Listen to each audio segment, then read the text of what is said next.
దానికి మించి ఏమీ లేదు.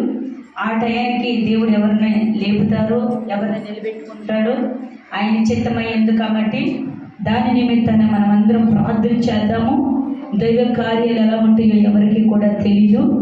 మరి ఆయన ఏర్పాటు చేసుకుని, ఆయన పిలుచుకుని నమ్మదగిన వాడు. కాబట్టి నా పట్ల ఏ ఉద్దేశం ఆయన కలిగి ఉన్నాడో, మరి ఆగస్టు 18వ తారీఖున నన్ను పిలిచిన వాడు నమ్మదగిన వాడు, నా పక్షాన్ని యుద్ధం చేయగలవాడని నేను నమ్ముచున్నాను.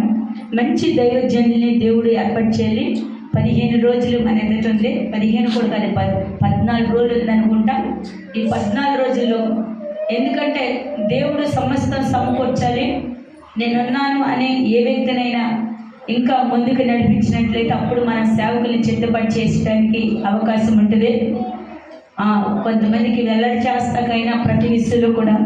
కాకపోతే దేవుడు కొద్ది క్షణంలో కూడా అద్భుతాలు చేయగలవాడు. ప్రార్థన చేయండి, ప్రతిఫలం పొందుకుందాము. ఆయన నమ్మదగిన వాడు, మనల్ని పిలుస్తున్నవాడు.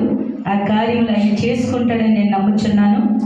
మరి బలమైన సాధనాలుగా ఉన్న మన ఇద్దరు ముగ్గురమైనా సరే దేవుని ఎదుట నిలబడినట్లయితే మన కుటుంబాలు ఆశీర్వదించబడుదురుగాక. ఈ కొద్ది సాక్ష్యం దేవుడు దీవించి ఆశీర్వదించబడుదుగాక. ప్రార్థన చేసుకుందాం, తాళ ఉంచుకుందాం. మిగిలి పరిశుద్ధుడా, మోహనతుడా, ప్రేమ కలిగిన దేవ, దైగల రక్షకుడానికి వందనాలు, స్తోత్రాలు ఇస్తాయా. నీ ఘనమైన నామానికి, విలువైన నామానికి, అది శ్రేష్టమైన నామాన్ని బట్టి స్తోత్రాలయ్యా. కొద్ది నిమిషాలు నీ దాసరాలతో మాట్లాడండి. నీ దాసరాలు ఉట్టిది మట్టిది బలహీనురాలు. నా పేరుని పూర్తిగా కొట్టివేసి మరుగుపరుచుకుని మీరుండి మాట్లాడమని నజరుడనే యేసు నామములో పెట్టడానికి వేడుకున్నాము తండ్రి. ఆమేన్. హల్లెలూయా. యోబు గ్రంథంలోకి వెళ్దాము.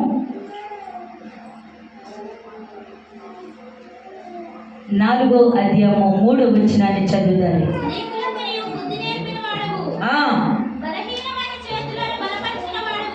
బలహీనమైన చేతుల్ని బలపరిచిన వాడు,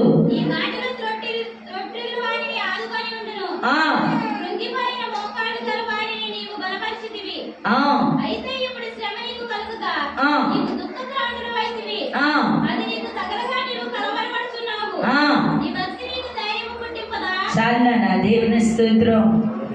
హల్లెలూయా. కృంగిపోయిన మోకాలిని బలపరచగలవాడు, బలహీనమైన చేతిని బలముగా ఉంచగలవాడు మన దేవుడు. దేవుని స్తోత్రం.